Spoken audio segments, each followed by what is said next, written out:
blown around the world by Joshua Slocum. Chapter 19, consisting of In the Isle of Napoleon's Exile, 2 lectures, a guest in the ghost room at Plantation House, an excursion to historic Longwood, coffee in the husk and a goat to shell it, the Spray's ill luck with animals, a prejudice against small dogs, a rat, the Boston spider, and the cannibal cricket. Ascension Island. It was about noon when the Spray came to anchor off Jamestown, and all hands at once went ashore to pay respects to His Excellency the Governor of the island, Sir R.A. Sterndale. His Excellency, when I landed, remarked that it was not often nowadays that a circumnavigator came his way, and he cordially welcomed me and arranged that I should tell about the voyage, first at Garden Hall to the people of Jamestown, and then at Plantation House, the Governor's residence, which is in the hills a mile or 2 back, to His Excellency and the officers of the garrison and their friends. Mr. Poole, our worthy consul, introduced me at the castle, and in the course of his remarks asserted that the Sea Serpent was a Yankee. Most royally was the crew of the Spray entertained by the Governor. I remained at Plantation House a couple of days, and one of the rooms in the mansion, called the West Room, being haunted, the butler, by command of His Excellency, put me up in that, like a prince. Indeed, to make sure that no mistake had been made, His Excellency came later to see that I was in the right room, and to tell me about the ghosts he had seen or heard of. He had discovered all but one, and wishing me pleasant dreams, he hoped I might have the honour of a visit from the unknown one of the West Room. For the rest of the chilly night I kept the candle burning, and often looked out from under the blankets, thinking that maybe I should meet the great Napoleon face to face. But I saw only furniture, and the horseshoe that was nailed over the door opposite my bed. St. Helena has been an island of tragedies, tragedies that have been lost sight of in whaling over the Corsican. On the 2nd day of my visit, the Governor took me by carriage road through the turns over the island. At one point of our journey, the road, in winding around spurs and ravines, formed a perfect W within the distance of a few rods. The roads, though tortuous and steep, were fairly good, and I was struck with the amount of labour it must have cost to build them. The air on the heights was cool and bracing. It is said that, since hanging for trivial offences went out of fashion, no one has died there, except from falling over the cliffs in old age, or from being crushed by stones rolling on them from the steep mountains. Witches at one time were persistent at St. Helena, as with us in America in the days of Cotton Mather. At the present day crime is rare in the island. While I was there, Governor Sterndale, in token of the fact that not one criminal case had come to court within the year, was presented with a pair of white gloves by the officers of justice. Returning from the Governor's house to Jamestown, I drove with Mr. Clark, a countryman of mine, to Longwood, the home of Napoleon. Monsieur Morillo, French consular agent in charge, keeps the place respectable and the buildings in good repair. His family at Longwood, consisting of wife and grown daughters, are natives of courtly and refined manners, and spend here days, months, and years of contentment, though they have never seen the world beyond the horizon of St. Helena. On the 20th of April, the Spray was again ready for sea. Before going on board, I took luncheon with the Governor and his family at the castle. Lady Sterndale had sent a large fruit cake, early in the morning from Plantation House to be taken along on the voyage. It was a great high-decker, and I ate sparingly of it, as I thought, but it did not keep as I had hoped it would. I ate the last of it, along with my first cup of coffee at Antigua, West Indies, which, after all, was quite a record. The one my own sister made me at the little island in the Bay of Fundy, at the first of the voyage, kept about the same length of time, namely 42 days. After luncheon, a Royal Mail was made up for Ascension, the island next on my way. Then Mr. Poole and his daughter paid the Spray a farewell visit, bringing me a basket of fruit. It was late in the evening before the anchor was up, and I bore off for the west, loath to leave my new friends.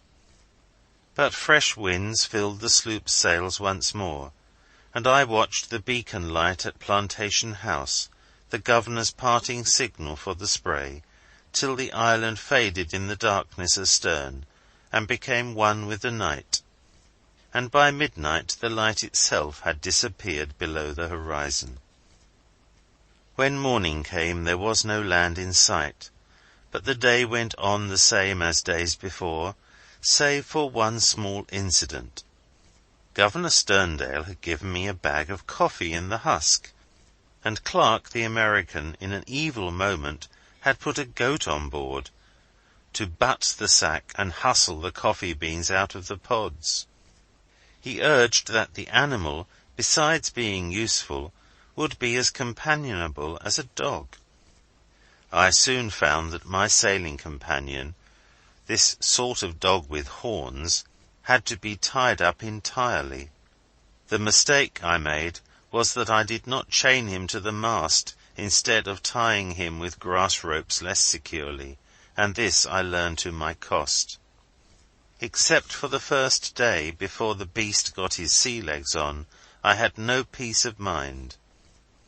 After that, actuated by a spirit born maybe of his pasturage, this incarnation of evil threatened to devour everything from flying jib to stern davits. He was the worst pirate I met on the whole voyage. He began depredations by eating my chart of the West Indies in the cabin one day while I was about my work forward, thinking that the critter was securely tied on deck by the pumps.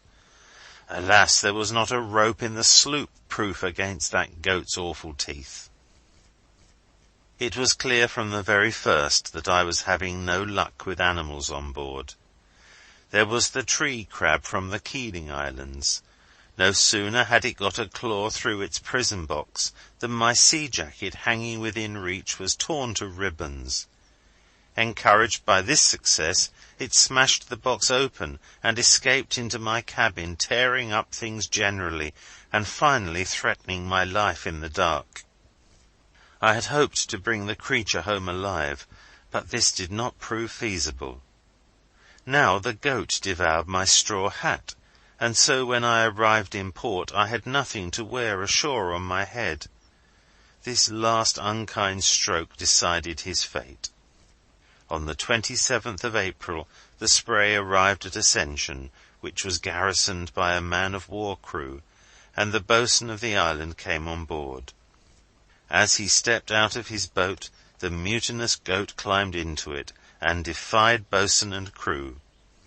I hired them to land the wretch at once, which they were only too willing to do, and there he fell into the hands of a most excellent Scotchman, with the chances that he would never get away.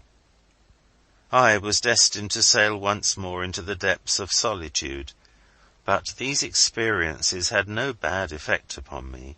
On the contrary, a spirit of charity and even benevolence grew stronger in my nature through the meditation of these supreme hours on the sea. In the loneliness of the dreary country about Cape Horn, I found myself in no mood to make one life less in the world, except in self-defence.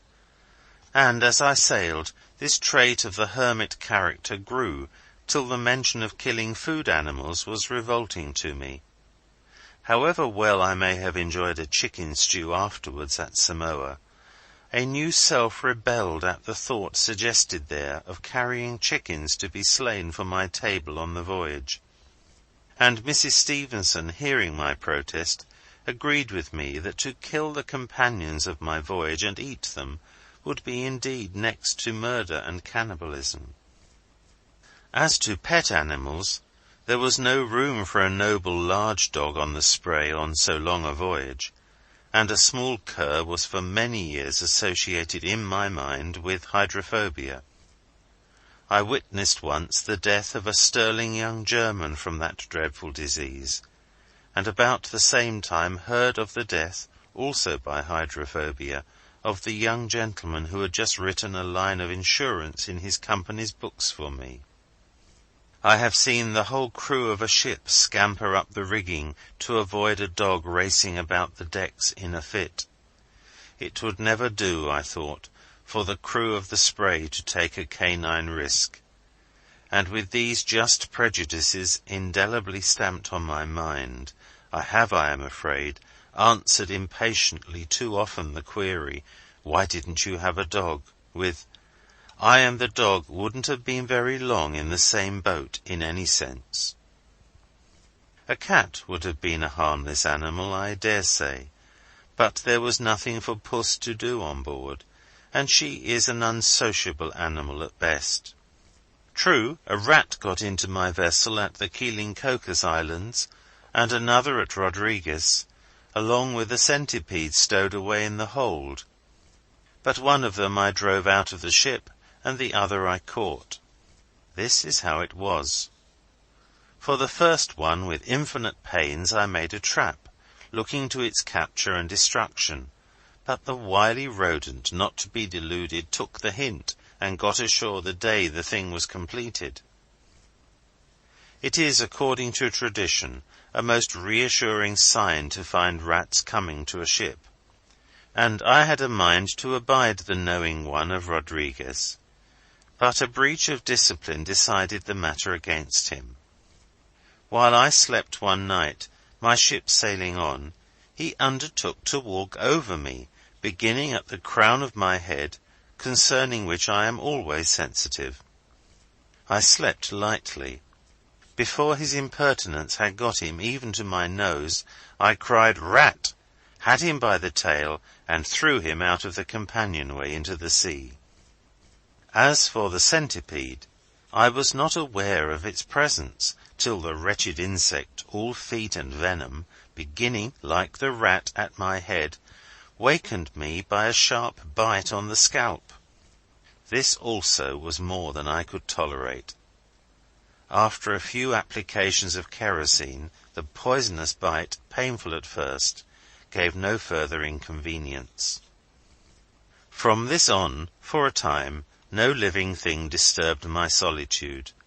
No insect even was present in my vessel, except the spider and his wife, from Boston, now with a family of young spiders. Nothing, I say, till sailing down the last stretch of the Indian Ocean, where mosquitoes came by hundreds from rain-water poured out of the heavens. Simply a barrel of rain-water stood on deck 5 days, I think, in the sun. Then music began. I knew the sound at once. It was the same as heard from Alaska to New Orleans. Again at Cape Town, while dining out one day, I was taken with the sound of a cricket, and Mr. Branscombe, my host, volunteered to capture a pair of them for me. They were sent on board next day in a box labelled Pluto and Scamp. Stowing them away in the binnacle in their own snug box, I left them there without food till I got to sea, a few days.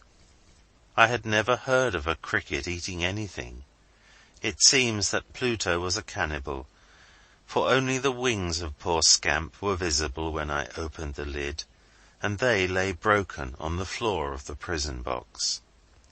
Even with Pluto it had gone hard, for he lay on his back stark and stiff, never to chirrup again. Ascension Island, where the goat was marooned, is called the stone frigate RN, and is rated tender to the South African squadron. It lies in 7 degrees 55 minutes south latitude and 14 degrees 25 minutes west longitude, being in the very heart of the southeast trade winds, and about 840 miles from the coast of Liberia. It is a mass of volcanic matter thrown up from the bed of the ocean to the height of 2,818 feet at the highest point above sea level. It is a strategic point, and belonged to Great Britain before it got cold. In the limited but rich soil at the top of the island, among the clouds, vegetation has taken root, and a little scientific farming is carried on under the supervision of a gentleman from Canada. Also a few cattle and sheep are pastured there for the garrison mess. Water storage is made on a large scale. In a word, this heap of cinders and lava rock is stored and fortified and would stand a siege. Very soon after the Spray arrived, I received a note from Captain Blaxland, the commander of the island, conveying his thanks for the Royal Mail brought from St. Helena, and inviting me to luncheon with him and his wife and sisters at headquarters not far away. It is hardly necessary to say that I availed myself of the captain's hospitality at once. A carriage was waiting at the jetty when I landed, and a sailor with a broad grin led the horse carefully up the hill to the captain's house, as if I were a lord of the Admiralty and a governor besides. And he led it as carefully down again when I returned. On the following day I visited the summit among the clouds, the same team being provided, and the same old sailor leading the horse. There was probably not a man on the island at that moment better able to walk than I. The sailor knew that. I finally suggested that we change places. "Let me take the bridle," I said, "and keep the horse from bolting." "Great stone frigate!" he exclaimed, as he burst into a laugh. "This here horse wouldn't bolt no faster than a turtle. If I didn't tow him hard, we'd never get into port." I walked most of the way over the steep grades, whereupon my guide, every inch a sailor, became my friend. Arriving at the summit of the island, I met Mr. Shank, the farmer from Canada, and his sister, living very cosily in a house among the rocks, as snug as cronies and as safe. He showed me over the farm, taking me through a tunnel which led from one field to the other, divided by an inaccessible spur of mountain. Mr. Shank said that he had lost many cows and bullocks, as well as sheep, from breakneck over the steep cliffs and precipices. One cow, he said, would sometimes hook another right over a precipice to destruction, and go on feeding unconcernedly. It seemed that the animals on the island farm, like mankind in the wide world, found it all too small. On the 26th of April, while I was ashore, rollers came in which rendered launching a boat impossible. However, the sloop being securely moored to a buoy in deep water outside of all breakers, she was safe, while I, in the best of quarters, listened to well-told stories among the officers of the stone frigate. On the evening of the 29th, the sea having gone down, I went on board and made preparations to start again on my voyage early next day, the boatswain of the island and his crew giving me a hearty handshake as I embarked at the jetty. For reasons of scientific interest, I invited in mid-ocean the most thorough investigation concerning the crew list of the Spray. Very few had challenged it, and perhaps few ever will do so henceforth. But for the benefit of the few that may, I wished to clench beyond doubt the fact that it was not at all necessary in the expedition of a sloop around the world to have more than one man for the crew, all told, and that the Spray sailed with only one person on board. And so, by appointment, Lieutenant Eagles, the executive officer, in the morning, just as I was ready to sail, fumigated the sloop, rendering it impossible for a person to live concealed below, and proving that only one person was on board when she arrived. A certificate to this effect, besides the official documents from many consulates, health offices, and custom houses, will seem to many superfluous, but this story of the voyage may find its way into hands unfamiliar with the business of these offices, and of their ways of seeing that a vessel's papers, and above all her bills of health, are in order. The lieutenant's certificate being made out, the Spray, nothing loath, now filled away clear of the sea-beaten rocks and the trade winds, comfortably cool and bracing, sent her flying along on her course. On May 8, 1898, she crossed the track homeward bound that she had made on October 2, 1895, on the voyage out. She passed Fernando de Noronha at night, going some miles south of it, and so I did not see the island. I felt a contentment in knowing that the Spray had encircled the globe, and even as an adventure alone, I was in no way discouraged as to its utility, and said to myself, let what will happen, the voyage is now on record. A period was made. End of chapter 19. Read by Alan Chant in Tunbridge, Kent, England. www.sevenoaksprep.kent.sch.uk